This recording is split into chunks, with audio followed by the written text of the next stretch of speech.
네, 그리스도교 최고의 스승 아우구스티누스 성인을 만나다 두 번째 시간입니다.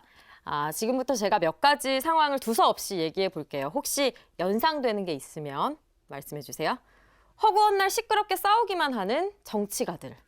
그리고 세금은 항상 폭탄이고 살림은 힘들고 부자는 더 부자가 되고 서민은 더 힘들어지고 이러다 세상이 대체 어떻게 되려고 하지?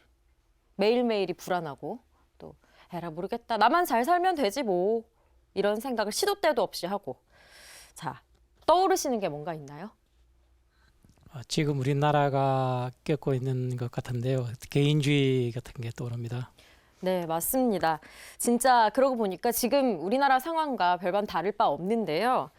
근데 21세기 오늘의 대한민국을 떠올리게 하는 이 얘기들이 무려 1600년 전에 어느 거대한 제국의 모습이기도 했습니다. 자, 이 시간에 저희가 같이 공부할 주제와도 밀접한 관계가 있는데요. 먼저 영상으로 만나보시죠.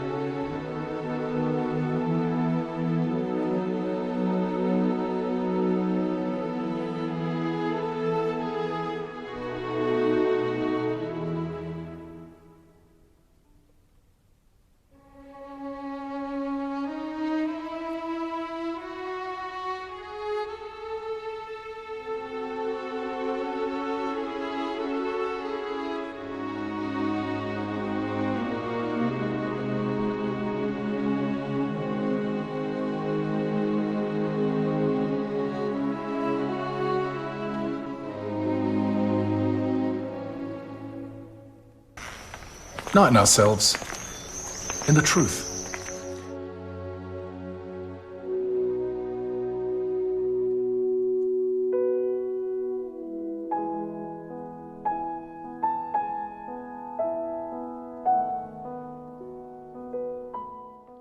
네, 박승찬 교수님 모시겠습니다. 지난 시간에 질의응답을 하면서 제가 자신감을 좀 잃었어요. 왜요? 워낙 전문적인 질문들을 많이 하시고 그래서 제가 목소리가 점점 작아지게 되었어요.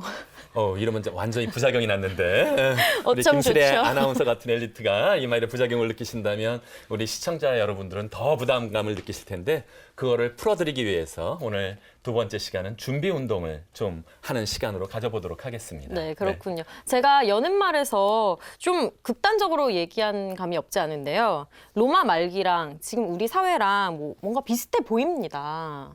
아까 저는 이 멘트를 모르고 들었을 때는 진짜 우리나라 얘기를 하는 줄 알았어요. 네. 근데 알고 보니까 사실은 1600년 전에 로마 제국의 말기 상황이 너무나 비슷했기 때문에 그 이야기를 좀 더 자세하게 말씀을 드리면 어떤 부분이 비슷하고 어떤 부분이 다른지 좀 더 명확하게 아실 수 있을 것 같으네요. 네, 오늘 강의와 연관이 있는 부분이었어요. 자, 오늘 이야기도 집중해서 들어보겠습니다.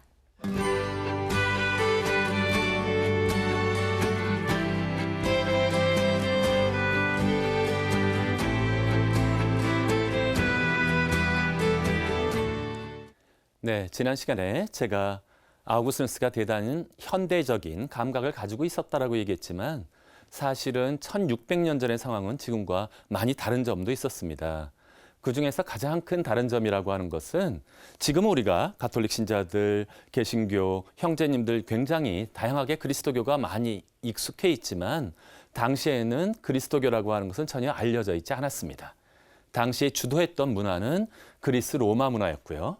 오히려 그리스도교는 저 변방의 팔레스티나에서 이제 막 싹이 나오고 있는 그런 단계를 초기에 지냈다라고 하는 것이었죠. 그리스 로마 문화와 그리스도교 사이에는 많은 차이가 있었습니다. 여러 가지 차이점들이 있지만 그중에서 한 가지만 말씀드려보자면 그리스 로마 문화는 다신교였어요.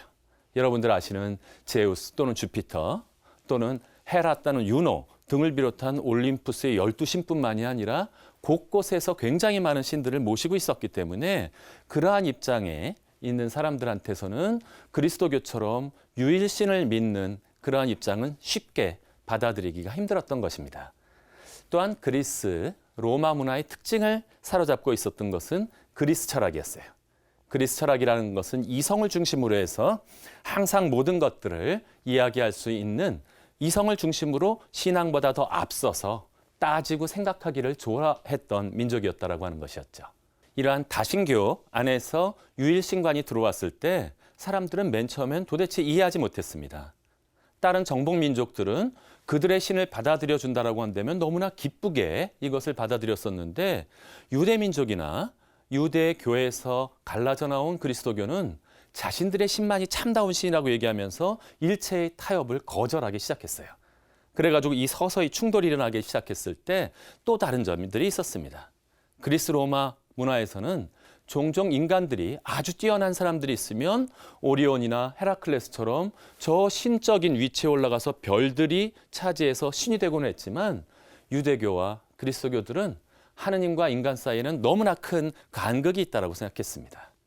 그리스도교는 오히려 하느님께서 육화하셔서 우리에게 강생하셔서 도와준다라고도 생각했지만 유대교 같은 경우에는 하느님을 보기만 해도 죽을 것과 같은 너무나 큰 간극을 느끼고 있었던 것이었던 것입니다. 맨 처음에는 관심조차 두지 않았습니다. 도대체 그리스도교가 무엇인지도 몰랐고 하지만 이제 서서히 지중해 연안에서 그리스도교가 퍼져나가기 시작하면서 맨 처음에는 하층민들에게 두 번째는 서서히 귀족들 중에서도 여성분들에게 부인들에게 이제 서서히 귀족 안으로 들어오면서 아주 중요한 뛰어난 지도자들까지 그리스도교가 되기 시작하자 이제 박해가 시작되기 시작했던 것이었죠. 박해의 시기에 때 말씀드리자면 이런 것이 있었습니다. 도대체 그리스도교는 근친 상간을 하고 있다나니 예를 들자면 그리스도교인들끼리 결혼하니까 이들이 형제님 자매님 하다가 결혼하는 모습을 보고 근친 상간한다는 얘기도 나왔었고 때로는 상상할 수도 없는 일도 벌어졌습니다. 식인의 풍습이 있다라고 얘기했어요. 혹시 여러분들 상상이 되세요? 그리스도교인들한테 어떤 오해를 받게 되었는지? 카타콤브에 숨어들었을 때 저기서 듣다 보니까 이것은 내 몸이니 너희는 이것을 받아 먹어라. 이것은 새로운 계약을 맺는 내 피해자니 내 피를 마셔라. 이런 얘기를 들으면서 이것이 마치 식인의 풍습을 가지고 있는 것 같이 느꼈었다라고 하는 것이었죠. 더더군다나 로마 민족은 국가 제례를 가지고 있었습니다. 이 다신교가 단순하게 종교의 일이 아니라 모든 것들을 로마 제국이 주도하는 일이었기 때문에 유일신을 믿는다고 이 제례에 참여하지 않겠다라고 하는 것은 많이 들어본 얘기겠죠. 국가 전복의 의미를 가지고 있는. 요즘의 표현을 쓰자면 빨갱이들, 종북 세력이라는 어떤 완전히 그러한 딱지를 붙이는 것과 비슷한 이런 일들이 그리스도교에 벌어지기 시작했었다라고 하는 것이었죠. 하지만 그리스도교인들은 박해 중에서도 전혀 이러한 것들을 받아들이지 않고 올바른 생활을 해나가면서 사람들을 설득해 나가기 시작했습니다. 이제 아시는 분 계실 텐데 놀라울 정도로 박해받던 시기가 한 황제를 통해서 끝나버리고 말게 됩니다. 혹시 황제 이름 아시는 분 계실까요? 이 방청객들을 다 시험 보고 뽑아오시는 것 같아요. 정확하게 맞히셨습니다. 콘스탄티누스 대제라는 분이 313년에 밀라노 칙령이라는 것을 반포하면서 맨 처음에 그리스도교는 드디어 종교의 자유를 얻게 된 것입니다. 제가 2년 전에 강의에서도 한번 말씀을 드린 바가 있었는데 많은 분들이 혼동하시는 것은 종교의 자유를 얻었다는 것과 국교가 됐다라고 하는 것은 다른 이야기입니다. 어떤 상황이죠? 종교의 자유를 얻었다라고 하는 것은 주류인 다신교는 그대로 남아있고 이제 그리스도교를 믿어도 된다는 입장이 313년 밀라노 칙령을 통해서 얻었던 것이었고요. 391년 또는 392년이 되어서야 그리스도교가 로마의 국교로 되게 됩니다. 바로 그 한복판에 누가 태어나시느냐? 아우구스누스 성인이 태어나신 것입니다. 354년에. 느낌이 오시나요? 이제 막 그리스 로마 문화가 주류를 이뤘던 문화들이 이제 그리스도교로 서서히 넘어가게 되는 그 시기의 한복판에 아우구스누스 성인께서 태어나셨고 그 변화의 와중 속에서 이 서서히 사람들은 이러한 어떠한 아우구스누스 성인들이 활동하는 배경들을 여러분들께서 이해하시는 데 도움이 되실 것 같습니다.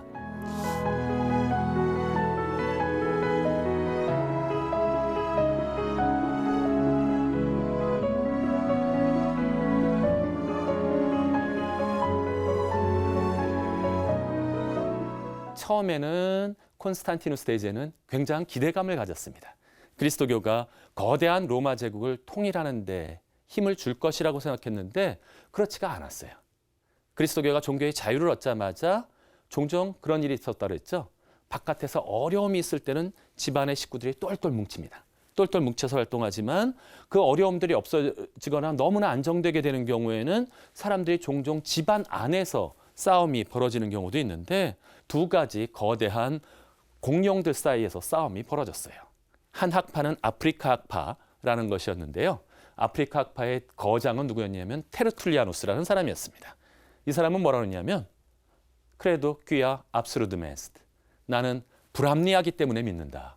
이 그리스도교에 나온 이 모든 종교에 대한 얘기가 내가 머리로 다 이해해서 믿는 것이 아니라 오히려 불합리하기 때문에 이것을 믿겠다라는 얘기를 했다라고 얘기한다면 알렉산드리아 학파라는 곳은 굉장히 그리스 로마 문화가 발달된 곳이었기 때문에 이렇게 생각했습니다.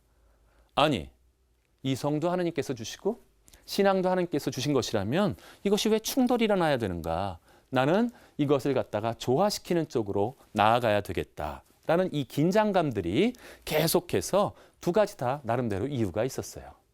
아프리카 학파 같은 경우는 종교의 가장 중요한 신앙의 순수성을 보존하려는 의미였었고 알렉산드리아 학파 같은 경우에는 우리끼리만 아무리 똘똘 뭉치면 뭐하냐. 소수의 그리스도교인들 뿐만이 아니라 세상에 나가서 전파해서 모두 다 그리스도교화하는 것이 필요하겠다. 그러려면 어떻게 해야 된다? 그들의 언어로 내가 이것을 표현하겠다라고 하는 것이었죠. 이것은 초기 그리스도교에서 큰 변화를 일으키면서 오게 되는데 그 한복판에 우뚝 서 계신 분이 바로 누구다? 아우구스티누스 성인이십니다. 아우구스티누스 성인께서는 아프리카 북부의 타가스테라는 아주 작은 마을에서 태어나셨어요. 아버지 파트리치우스라는 분은 로마의 하급 관리였습니다. 로마의 하급 관리였었는데 무엇이었냐면 그 읍에는 그렇게 많이 중요한 일들이 없었기 때문에 온갖 여러 가지 일들을 하면서 자존심은 무진장 강했지만 돈은 별로 없는 우리들의 평범한 아버님들을 생각하시면 좋으실 것 같아요.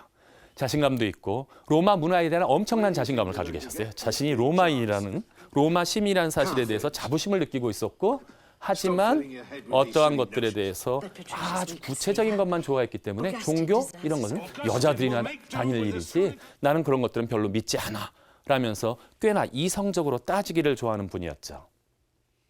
한번 여쭤볼까요? 하급 관리들이 자기의 똑똑한 아들이 있다면 뭐가 되었으면 좋으실까요?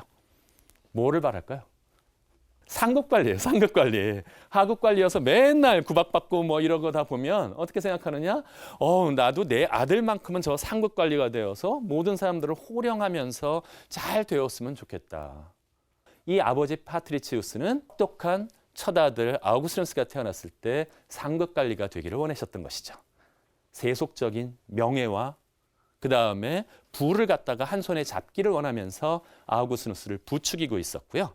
그래서 아버지는 무엇을 대표하는 인물이었다? 그리스 로마 문화를 대표하는 인물이었습니다. 어머니 이름은 많은 분들이 우리 방청객들과 시청자 여러분들도 알고 계실 것 같은데 어머님 이름이 어떤 것인지 아시는 분들 답해 보실까요? 어머님의 성함은? 맞습니다. 그 유명한 모니카 성녀가 바로 아우구스티누스 성인의 어머님이셨고요. 제가 닉네임을 하나 붙여드렸습니다. 타가스테이 신사임당이라고. 타가스테이 신사임당. 왜냐하면 율곡이를 훌륭하게 길러낸 것처럼 어머니 모니카도 타가스테이 신사임당으로서 너무나 훌륭하게 이 교육을 해냈기 때문에 그렇습니다. 어머니 모니카는 너무나 인품이 훌륭했고 한 번도 큰 소리를 내지 않으셨다라고 얘기해요. 차분하게 인도하면서 모든 집안 식구들과 함께 교회에 가서 참여했고 한 명만 빼놓고 누군지는 아시겠을까요? 바로 남편 파트리치우스만 빼놓고는 모든 가족들이 그리스도교적인 분위기 속에서 당시에는 아직 유아 세례가 확립되었지 않았기 때문에 세례는 받지 않았지만 그 집안의 종들이나 형제들 모두 다 교회, 가톨릭 교회의 미사를 함께 참여하는 인물이었습니다. 쉽게 말해서 무엇을 대표하는 인물이었을까요? 그리스도교를 대표하는 인물이었습니다. 아우구스티누스는 집안 자체에서부터 무엇이 일어났다? 아버지로 대표되는 그리스 로마 문화와 어머니로 대표되는 그리스도교가 충돌하거나 긴장이 있는 상태에서 자라나기 시작했다는 말씀을 드리고 있는 것입니다.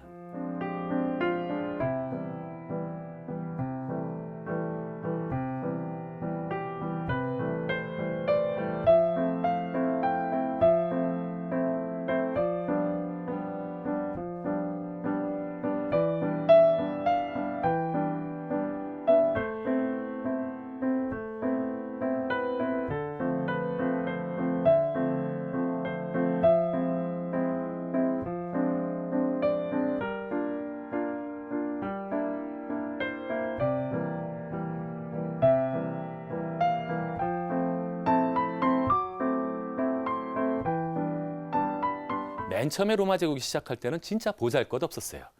그리스 문화라고 하는 아주 찬란한 문화가 있을 때 지금의 로마에 있는 7 언덕들에 모인 도시국가 중에 하나에 불과했습니다. 그런데 이 민족들이 굉장히 실용적이면서 열심하고 정직한 민족이었기 때문에 각각의 도시국가들과 약속하고 하면서 굉장히 발전이 이루어졌습니다. 이 사람들이 훌륭했던 것은 무엇이었냐면 자신의 동료나 정복 민족들을 약탈하지 않았어요. 수탈하지 않았어요. 초기의 로마는 신국론에도 그것이 잘 나오는데 아주 정의로운 태도로 어려움이 있으면 오히려 자신들과 약속한 계약을 맺었던 그 국가들을 먼저 도와주고 전쟁터에 나가서도 가장 위험한 곳에서는 중무장한 로마 보병들이 먼저 들어가서 싸웠습니다. 이런 것은 대제국에서는 종종 무엇을 쓴다? 제일 어려운 곳에는 용병을 파견하거나 사람들을 갖다가 다른 민족들을 집어넣기가 쉬운데 로마 민족은 완전히 다른 성격을 가지고 있었어요. 초기의 로마는 작은 초생달과 같았었는데 갑자기 달이 부풀어 오르듯이 굉장히 빠른 시간 안에 이태리아 반도를 완전히 통일했고 시칠리아 섬을 넘어서 스페인, 북아프리카 쪽을 모두 다 통일하는 놀라운 일들을 벌어지게 됩니다. 그 사이에 포에니 전쟁이라든지 여러 차례 전쟁을 겪었고요. 그러면서도 불구하고 로마는 그 강건함을 갖다가 잘 표현하고 있었죠. 시오노 나나미의 로마인 이야기 같은 경우 보면 이 이야기들이 너무나 흥미롭게 잘 그려져 있습니다. 이렇게 자라났던 로마 민족들이 보름달이 언제쯤 되었다? 예수님이 태어나실 무렵에 거의 보름달을 이루었어요. 그 시기는 부자들이 망해도 몇 대가 간다고 심지어 오현제 시대 때 한 200년 동안은 로마 제국이 최대로 발전하면서 어느 정도까지가 되었다?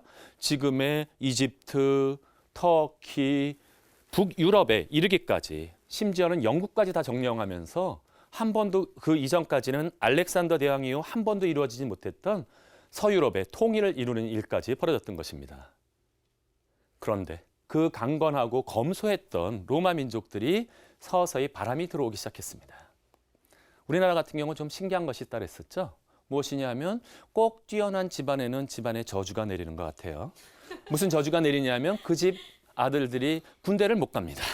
우리나라는 정치가나 이런 사람들은 꼭 군대를 못 가고 뭔가 병이 걸리고 신기한 거는 뭐 일정한 나이가 되면 병은 다 낫더라고요. 그런 일들은 종종 벌어지기는 하는데 로마 제국에서도 그런 일들이 벌어지기 시작했어요.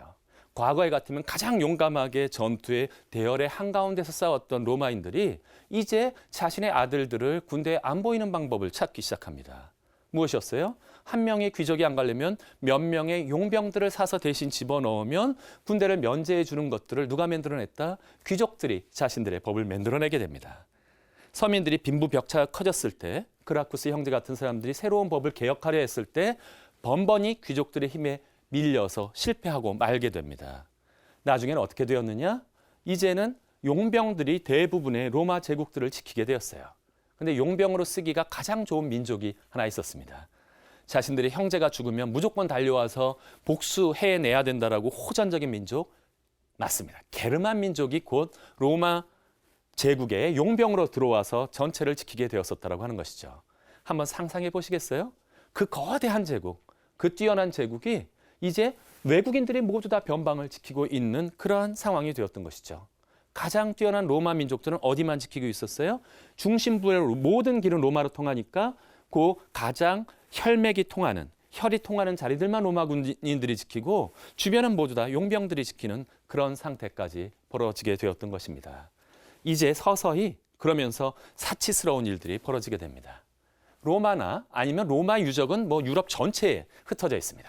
쾰른에까지도 독일에서 제가 쾰른에서 연구년을 보냈는데 그것을 쾰른이란 말은 라틴어로 콜로니아라는 말입니다. 식민지란 뜻이에요. 쾰른이란 말이 그런 곳에서 나왔는데 이곳에 가면 로마식 욕탕이 있습니다.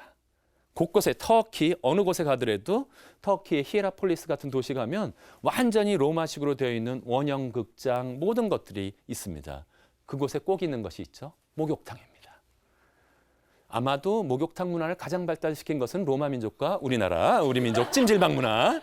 이게 아주 진짜 끝내주는데 굉장히 이것이 냉탕, 온탕, 들락거리는 것부터 해서 굉장히 비슷합니다. 유일하게 좀 차이가 나는 것은 로마인들은 바로 그 욕탕 옆에 도서관도 있었습니다. 우리나라의 큰 찜질방에는 도서관이 있더라고요. 만화책 쭉 꽂혀 있는. 요것까지도 비슷한데 바로 이러한 문화가 사실은 이제 우리들은 찜질방에 쉽게 가지만 당시에 문화적인 수준이 없었을 때 그 목욕탕을 세웠다는 것을 한번 생각해 보십시오. 우아하게 귀족들이 약간의 반나의 자세로 냉탕과 온탕을 드나들 때 그 밑에서는 노예들이 끊임없이 불을 떼가면서 온수와 이 모든 것들을 공급하기 위해서 그 수레를, 이 바퀴를 갖다가 돌려가면서 물을 공급하고 있었다는 사실들을 한번 생각해 보시면 좋겠습니다. 사치의 끝이었습니다. 끝. 그렇게 사치를 해대는데 돈이 들어오는 돈줄은 서서히 막혀가기 시작했습니다. 로마 제국의 가장 중요한 돈줄은 무엇이었냐 하면 바로 점령이었어요. 식민지를 점령해서 모든 것을 약탈하고 그곳에 보화를 빼앗아 오는 것인데 많은 경우 로마의 콜로세움에 가서 감탄하시게 됩니다. 여러분들, 이 거대한 것들을 어떻게 세웠나? 제가 이번에 다시 가보면서도 그 모든 시스템과 거기야말로 콜로세움의 밑바닥에는 지하 2, 3층이 되어서 검투사와 노예들이 가득 들어있는 거대한 건물이었는데 우리 그리스도교인들은 좀 씁쓸한 부분이 있습니다. 이 콜로세움의 대부분의 재원은 예루살렘 성전을 약탈한 곳으로부터 나타났습니다. 유대인 10만이 끌려와서 콜로세움을 짓는데 기여했었다라고 하는 것이었죠. 무슨 일이 벌어졌다? 로마 제국이 지중해 연안을 다 통일해 버렸습니다. 당시에 알고 있었던 거의 당시의 모든 제국을 통일해 버리고 나자 무슨 일이 벌어졌다? 더 이상의 식민지가 생겨나지 않았어요. 귀족들은 사치스럽게 생활하기 시작했고 돈이 많이 필요했는데 새로운 식민지가 개발되지 않으니까 어떻게 되었어요? 수요 공급의 법칙이 깨지기 시작한 것이었죠. 이럴 때 하는 방법이 있습니다. 세금을 올리는 것이었죠. 하지만 귀족들은 어디에다 세금 붙이자라고 하면 반드시 반대하는 충돌을 부딪히는 경우가 있는데 로마 시대 때 똑같았습니다. 어떻게 돼요? 평민들한테는 세금이 점점 더 과중해졌고 거대한 대제국, 그 대저택을 가지고 있는 소위 로마판 만수르, 억수루 얘네들한테는 세금들이 마구 면제되기 시작했었다라고 하는 것이죠. 농민들이 견뎌낼 수 있었을까요? 그 놀라운 세금들을. 이제 농사를 짓지 못하니까 그 땅을 빼앗기면 그 땅은 몽땅 다 누구의 손에 들어갔나요? 귀족들의 손에 들어가기 시작했습니다. 정말 농담 삼아서 내가 문으로부터 저기 저택까지 들어가는데 2주 걸리는 그런 대귀족들이 생겨나기 시작했다라고 하는 것이었죠. 자유민이었던 농민들은 모두 다 무엇이 돼버렸다? 농노가 되거나 자유를 잃어버리는 빈부의 격차가 아주 끝간데까지 벌어지는 일이 벌어지게 되었습니다. 이제 매일같이 향응을 벌이고 우리가 영화에서 보는 네로 황제나 코바디스나 이런 영화에서 본 것처럼 배너나 이런 매일같이 향응을 벌리다 보면 더 이상 재밌는 것이 없습니다. 그렇기 때문에 이런 어떤 것들의 향락의 끝으로 점점 더 기행적인 변태적인 어떠한 성욕을 즐기거나 때로는 그래서 로마 시대 땐 근친상간이 엄청 많았어요. 사실은 비윤리적인 행위들이 들어가면서 불안과 허무감들을 죄악을 저지르면서 이것들을 채우기는 했었죠. 그럴 때 바로 저 멀리서 새로운 시대를 원하는 그곳에 누가 들어오기 시작했다? 그리스도교가 퍼져나가기 시작한 것이었어요. 많은 로마인들이 그렇게 지탄을 보냈지만 계속해서 직접 만나고 살아보다 보면 이 사람들이 정말로 윤리적인 생활을 하기 위해서 노력하며 하느님을 두려워하면서 살아가고 있었다는 사실들을 알게 되었던 것이죠. 313년 종교의 자유를 얻은 이후 서서히 그리스도교인들의 숫자가 늘어나기 시작했습니다.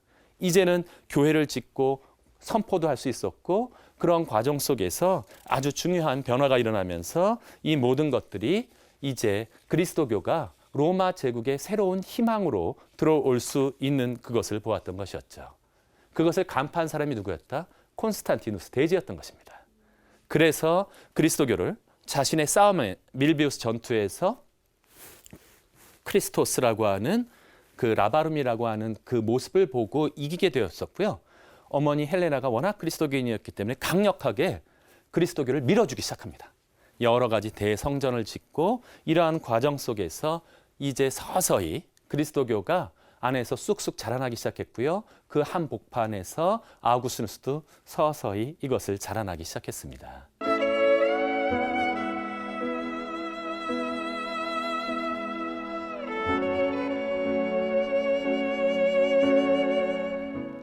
시대적인 배경은 이 정도로 말씀을 드리고요. 장소적인 배경만 잠깐 말씀드려 볼까 합니다. 왜냐하면 아우구스누스가 태어났던 북아프리카가 너무나 독특한 곳이기 때문에 그렇습니다. 북아프리카 하면 떠오르시는 것이 있으세요? 북아프리카 하면 뭐가 떠오르시나요? 장렬하는 태양, 사하라 사막. 맞습니다. 대충 그렇습니다. 그런데 사실은 이 장렬하는 태양과 사하라 사막과 같은 것은 지중해 연안으로부터 조금 떨어져 있고요. 사실은 요즘에 사하라 사막이 굉장히 많이 팽창했습니다. 그래서 당시에 아우구스누스가 살 때의 누미디아 지역과 북아프리카 지역은 요즘에 사막을 하면 상상하기 힘들 정도로 곡창지대였습니다. 곡창지대. 굉장히 비옥한 곳이었고 이러한 것이었고 지금은 그곳이 다 어떤 종교를 믿고 있나요? 이슬람을 믿고 있기 때문에 완전히 저 이태리와 또는 스페인과 북아프리카는 완전히 떨어진 곳이라고 생각하기 쉬운데 당시에는 완벽하게 하나로 라틴어를 사용하는 서로마 제국의 복판이었습니다. 그랬는데 지역마다 성격이 다른 것이 있습니다. 제가 독일에 처음 유학을 갔는데 저는 독일인들이 전부 다 화가 난 줄 알았어요. 전차를 탔는데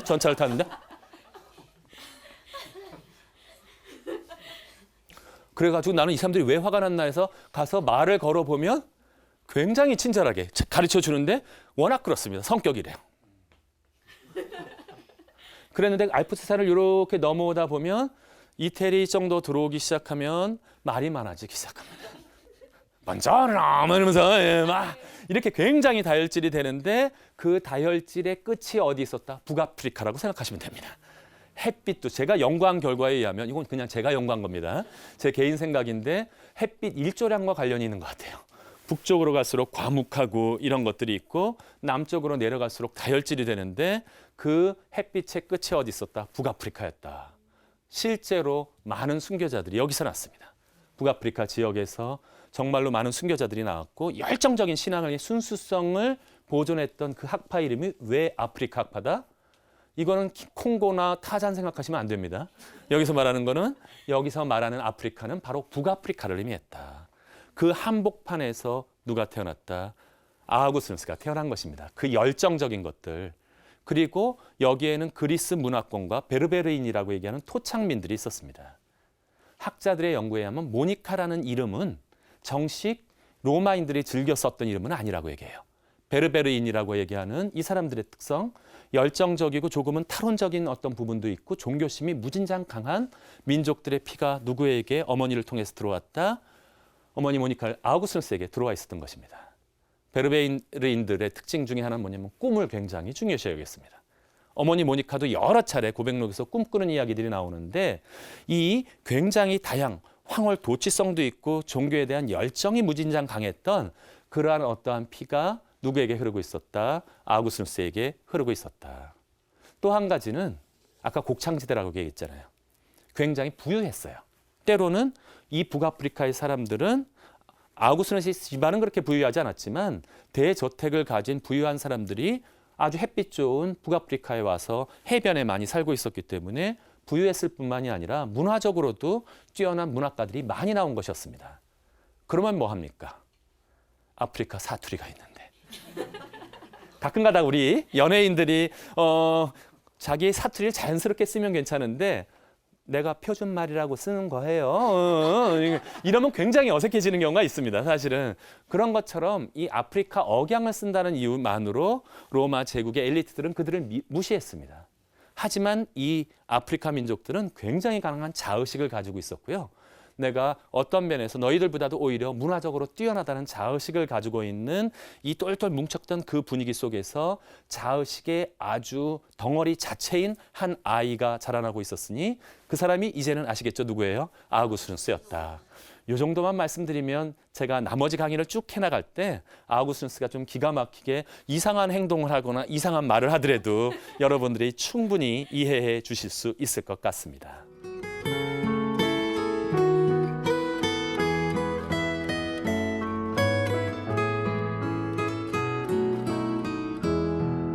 과도하게 열정적인 분들은 꼭 사고를 치게 돼 있습니다. 제가 전에 얘기했었죠. 그리스도교 서양 문화의 어머니를 할 때 이런 사람들은 절대로 이단이 되지 못한다라고 얘기했습니다. 이단이 못 되는 조건부터 말씀드릴게요. 첫째, 게으르고 게으른 사람들은 선교를 안 하기 때문에 이단에 빠지지 않습니다. 멍청하고 남들을 설득시킬 수가 없습니다. 그러니까 이런 사람들은 절대로 이단에 안 빠지는데 누가 빠지기 쉽다? 머리가 무진장 좋아서 말을 잘하고 무진장 열정이 있는 사람들이 이단에 종종 빠지고는 한다. 벌써 긴장하셨어요? 나 아니야? 나 이단 아니야?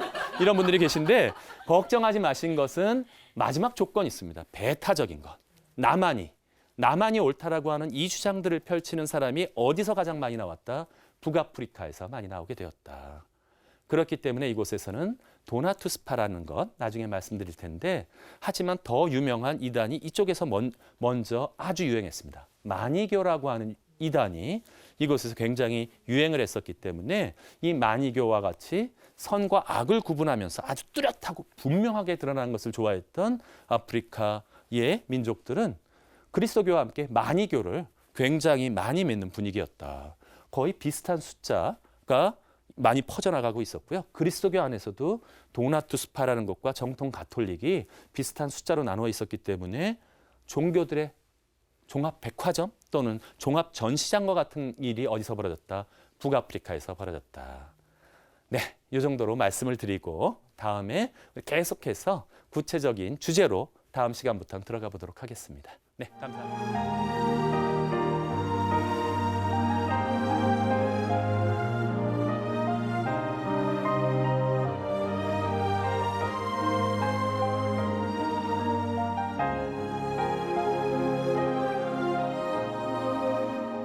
네, 오늘도 강의 잘 들었습니다. 들으면서 저도 좀 이제 조금 똑똑해지지 않았나 하는 생각도 드는데 로마 하면은 정말 세계를 지배한 대제국이잖아요. 아까 말씀하신 것처럼 네. 정말 많은 구역을 지배한 제국인데 아무래도 이 거대한 나라도 내리막길을 걷는 모습은 좀 비슷하다는 생각이 들었어요. 근데 또 요즘에 우리나라 돌아가는 걸 보면은 좀 심상치가 않아서 네. 교수님 어떻게 보시나요? 제가 강의 때도 말씀을 드렸는데 로마 제국은 그렇게 다양한 모습이 있었는데 초기에 로마와 같은 모습만 있었으면 얼마나 좋았겠습니까? 그리고 실제로 우리나라는 초기 로마와 같은 모습을 가지고 있었던 적이 있었습니다. 얼마나 열심히 일해서 이 짧은 시간 안에 이러한 어떤 발전을 이룬 나라는 유례를 찾을 수 없는데요. 어느 순간부터인가 우리는 너무 빨리 보름달이 되었고 너무 빨리 이지로 들고 있는 것이 아닌가. 자꾸 방송을 할 때마다 작년의 모습이 떠오릅니다. 작년에 어떤 그 모든 우리나라를 흔들어 놓았던 그 이야기들을 들어볼 때 보면 와, 이거는 너무 빨리 보름달이 기울어 버리는 것이 아닌가라는 불안감들을 가지게 되는 것이 너무나 당연한 것이죠. 그런데 굉장히 중요한 차이가 있습니다. 로마는 대제국이었습니다. 법을 완벽하게 마련해 놓고 있었고 부자들이 망해도 몇 년이 간다고 약 410년에 게르만족이 로마에 쳐들어온 다음에 실제로 로마 제국이 망하는 데는 476년까지 66년의 시간들이 흘러나갈 정도로 오래 버텼는데 우리는 그렇게 여유가 없습니다. 사실은 강대국 사이에 끼어 있고 훨씬 더 정신을 잘 차리고 있어야 될 텐데 요즘에도 느끼시겠지만 정치가들이 정신 차리는 건 너무나 힘든 것 같습니다. 그래서 어떻게 되면 이 평화방송을 보고 아우구스티누스의 성인을 만나자. 아우구스티누스 성인께서 정의를 뭐라고 하시는지 진정한 의미에서 평화를 어떻게 해서 얻게 되는지를 꼭 좀 배우게 했으면 하는 그런 마음이 들 정도로 안타까운 상황이네요. 네. 또 혹시 질문 있으신 분? 네. 네, 저는 교수님 강의 들으면서요. 이성과 신앙의 관계에 대해서 한번 여쭤보고 싶습니다.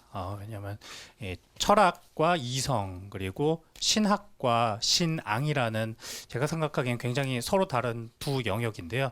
이 두 영역 간에 과연 타협이 이루어질 수 있는지 궁금합니다. 왜냐하면 저희 가톨릭 교회에서도 구원 그리고 이제 부활과 같은 교리를 이제 믿을 교리라고 가르치고 있고 저희도 또 그렇게 알고 있는데요.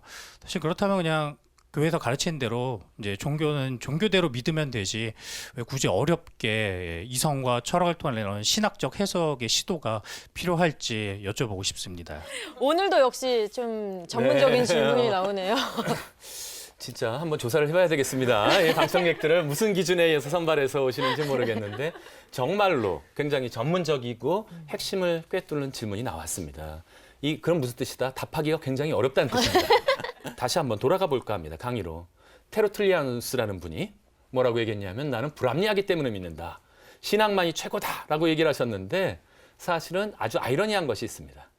이 양반은 신앙을 보존하기 위해서 철학 공부를 굉장히 많이 하셨습니다. 그래가지고서 그만 삼위일체론이라는 것을 신앙적으로 쓴다 그러면서 그 안에 굉장히 많은 철학 용어를 쓰셨어요. 그래서 삼위일체론 할 때 신학 공부를 하게 만든 양반이 이 양반입니다. 이게 아주 아이러니한 부분 중에 하나인데 테르툴리안스라는 분이 이건 무슨 뜻이었냐면 만일에 그냥 신앙만으로 남아 있었다면 어부들 또는 농부들의 신앙만으로 남아 있었다면 우리들한테까지 아마 그리스도교는 전파되지 않았을 것입니다. 이 그리스 로마 문화라고 하는 그곳 안에 들어가서 이성을 가지고 설득하는 작업이 이루어졌고요. 바로 알렉산드리아 학파와 아우구스티누스 성인을 통해서 이런 것이 이루어졌기 때문에 우리들한테 들어온 부분이 있고요. 거기서 말하는 이성이 무엇인가 하는 것과 신앙이 무엇인가 하는 것을 구별하지 못한다면 이 이야기는 굉장히 만일에 복잡해지게 되어 있다는 것이죠. 예를 들자면 우리 가톨릭 교회에서는 신앙과 이성 사이의 조화라고 하는 것을 아예 초기부터 아우구스티누스, 토마스 아퀴나스를 거쳐서 현재까지 항상 중요하게 강조하고 있습니다. 그러나 개신교에서는 루터가 신앙만으로라고 외치면서 오히려 이성적인 과도한 이성과 같은 것은 필요치 않고 그런 아리스토텔레스 철학과 같은 것은 던져버리라고 얘기하면서 신앙만으로 강조한 역사가 있습니다. 그러나 여러분들께 저는 비유적으로 한번 말씀드려보고 싶은데요. 자동차가 있습니다. 아주 굉장히 그냥 외제차 굉장히 좋은 것인데 이것은 뭐 몇백 마력인지 해서 100km까지 도달하는데 3초밖에 안 걸립니다. 남자들은 벌써 엑셀레이터 밟으시는 분 계시는데 그러더니 이 사람이 그거 한번 타보고 싶다. 뭐 람보르기니, 포르쉐 뭐든 좋은데 타보고 싶다 이러는데 그분이 얘기합니다. 시승하시기 전에 요거 하나만 알고 타시면 좋겠어요. 이건 굉장히 좋은 자동차인데 조향 장치가 없습니다. 한 가지 속도를 내기 위해서 브레이크도 빼놨습니다. 어떠실 것 같아요? 여러분들 타고 싶으실까요? 못할 것 같아요. 이 신앙이라고 하는 것은 굉장한 힘을 가지고 있습니다. 우리 어려움이 있을 때 힘을 가지고 있지만 만일에 그것이 맹목적으로 달려버리는 그러한 맹목적인 신앙이라면 이것은 좀 위험하기 때문에 어떠한 형태로든지 이성적인 반성은 필요한 것이 아닌가라는 생각을 하고 있고요. 아우구스티누스 성인도 아마 그렇게 가르치고 있습니다. 또 다른 질문 갖고 계신 분? 네. 마니교라는 것에 대해서 말씀을 해주셨는데 마니교가 아우구스티누스나 그리스도교에 어떤 영향을 미쳤는지가 조금 궁금합니다. 이것도 어쩔 수 없이 비유적으로 말씀드려야 될 것 같은데요. 여러분들 어렸을 때 보신 만화 영화 한번 떠올려 보세요. 저는 주로 어떤 만화 영화 보고 자랐냐면 아톰, 우주소년 아톰, 뭐 타이거 마스크 뭐 이런 영화를 주로 보고 자랐는데 네. 은하철도 999부터 어느 세대까지 뭐 포켓몬 그것까지 다 보면 굉장히 선과 악이 뚜렷하게 구별됩니다. 선이 있고 악의 세력이 있고 끊임없이 싸우는 것. 만화, 영화 수준의 뚜렷한 선과 악의 이원론이라고 하는 것이 마니교의 특징이었고요. 마니교와 같은 경우는 선신이 있고 악신이 있어서 선신과 악신이 끊임없이 싸움을 하고 있다. 하지만 워낙 팽팽하기 때문에 누구도 한쪽을 이겨내지는 못한다. 이런 식으로 생각했어요. 선신이 승리하게 된다면 이 세상에는 자유와 평화와 생명이 넘치는 사회가 되는 것이고 악신이 승리하게 된다면 이 세상에는 전쟁과 폭행과 사기와 이 모든 일들이 벌어지고 있는 것이라고 하는 것이죠.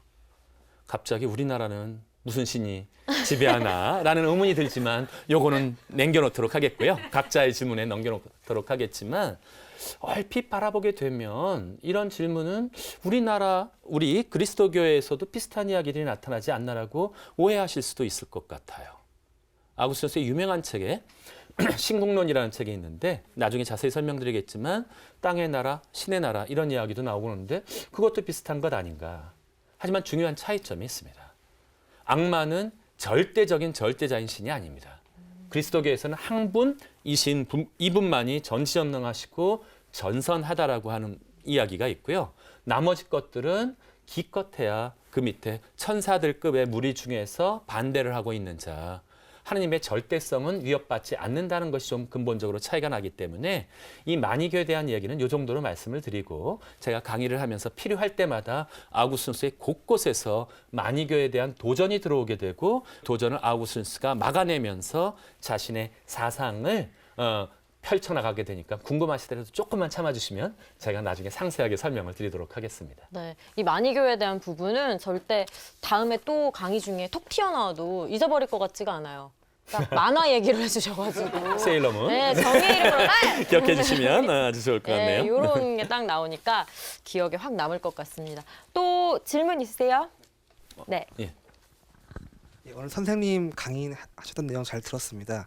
제가 궁금한 거는 오늘 강의하셨던 내용 중에 아우구스티누스 성인이 서로 다른 두 문화권을 가진 부모님 밑에서 성장했다고 얘기를 하셨는데요. 그 중에서도 특히 어머니 모니카 성인의 어떤 그리스도교적인 중심의 모니카 성인의 어떤 영향을 강하게 받았다고 제가 이해를 했습니다. 그렇다면 만약에 그 아우구스티누스 성인이 아버지, 그러니까 그리스 로마 문화 중심이었던 아버지한테 강하게 영향을 받았으면 상황이 좀 많이 달랐을까라는 궁금증이 있습니다. 예. 좀 이번 질문 약간 엉뚱한 것 같은데요.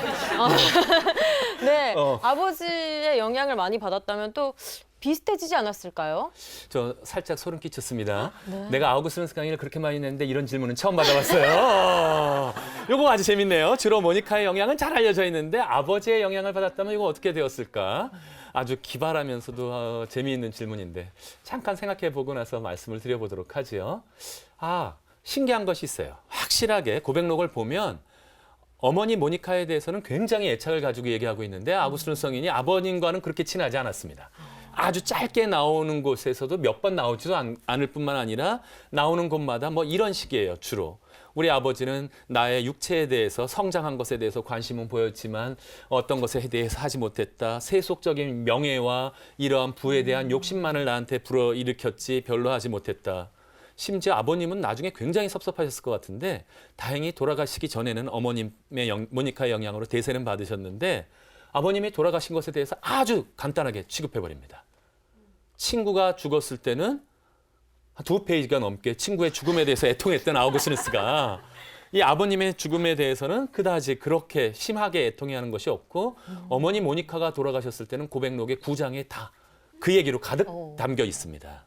아무튼 실제로 그렇지는 않았는데 만일에 아버지의 영향을 받았으면 어떻게 되었을까? 이거 재미나는 역사적인 상상력을 발휘해 보는 것이 되겠네요. 네.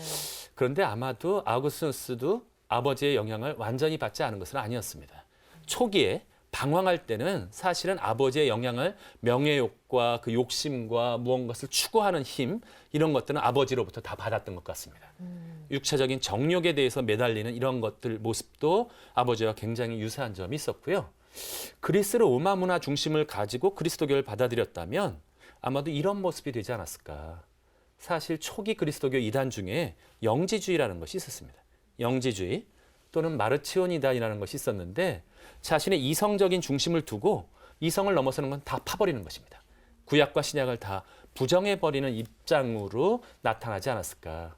아버지의 영향을 받았다면 아마도 지금은 우리 아우구스티누스가 영지주의의 대가 발렌티우스나 이런 사람들과 함께 언급되지 않을까. 이 정도로밖에 제가 답변을 드리지 못하겠네요. 그렇군요. 막 아버지를 닮았으면 좀 큰일 날 뻔했네요. 네. 네. 이 정도로 또 엄마의 역할이 중요하다는 생각이 들면서 저도 아이한테 그런 엄마의 영향을 많이 끼칠 수도 있겠구나 하는 모니카 성녀를 본받아야겠다는 생각도 해보면서 제발 그 자녀분이 아우구스티누스처럼 속은 안 썩이기를 제가 바라는 마음으로 그 인품과 교육 방식은 모니카 성녀의 방식을 충분히 따르셔도 좋을 것 같습니다. 네. 자, 오늘 강의를 들으면서 저는 교수님이 독일인 흉내 낼 때 되게 재밌었거든요. 독일 흉내 이렇게 하는데 진짜 독일인 같다는 생각이 들었는데 그 반대로 우리는 좀 이 남쪽에 열정을 가진 북아프리카 쪽 이쪽에 좀 열정을 가진 그런 모습으로 조금 오늘 강의도 되새기면서 다음 시간에 또 다시 찾아뵙도록 하겠습니다. 오늘 말씀 감사합니다. 네, 감사합니다. 다음 시간에 뵙죠.